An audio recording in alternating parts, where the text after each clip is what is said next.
Hey everyone, it's Enryu, and this is going to be a new series of videos that will teach you how to play Nila at a challenger level. And without further ado, this is the first episode, which is how to itemize on Nila. According to my experience, the two best mythic items on Nila are Eclipse and Gale Force. And why is that, you may ask?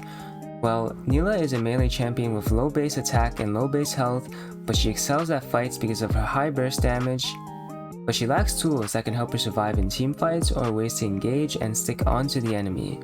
In Korea and China, there are Nila players that go Collector into Navori every game, but that's only because they tend to pick Nila in very good matchups where they get the scale for free and they already have Engage on their team most of the time. I personally don't think that Navori is the best option every game, because Navori and Infinity Edge are pure damage items with little utility that can come up big in situations where you might need a Gale Force stash to win a game-winning fight, or an Eclipse shield that can save you multiple times per game. Eclipse is an item that spikes early for Nila because she gets the full melee bonus of it, which means she'll get a 200 HP shield every time she procs it with a 6-second cooldown.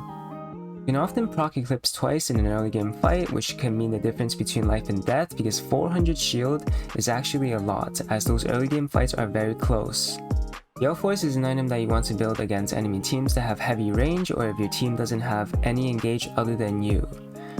It is very painful to play Nila when your team has no engage because she is very vulnerable to being one-shot, and you're kinda just waiting around until the enemy get onto you.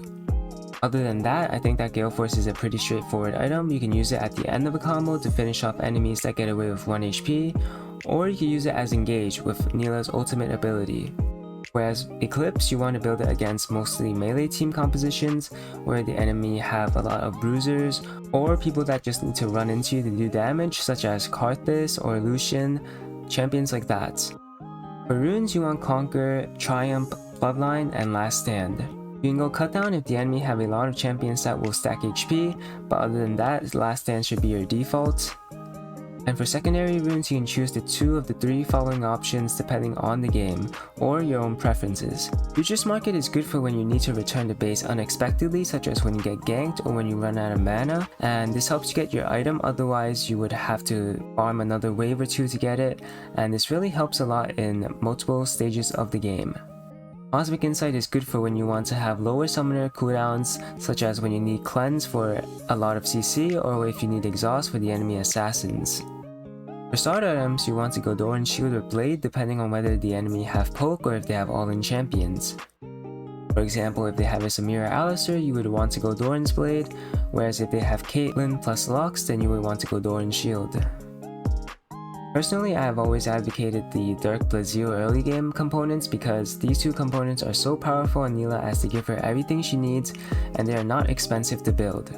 Often I feel pretty weak in the early game whenever I don't build Zeal because the attack speed and critical chance that it gives is pretty important.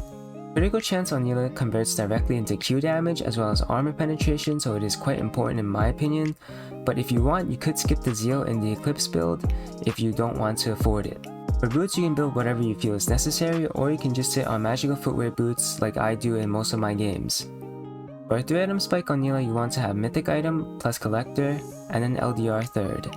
This is our default core build that we can run in most games, assuming that the enemy has at least 1 tanky member. After 3 items, you can build whatever flex items you need in order to carry the game, for example building a Maul against heavy AP teams and Death Stance against heavy burst AD teams, or Bloodthirster if you just need more life steal and survivability against sustained and poke damage.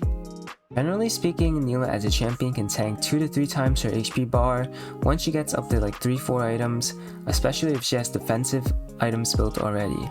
Because of her W ability, auto attack based champions like Rengar and Fiora cannot perform into Nila, which makes it hard for the enemies to play the game.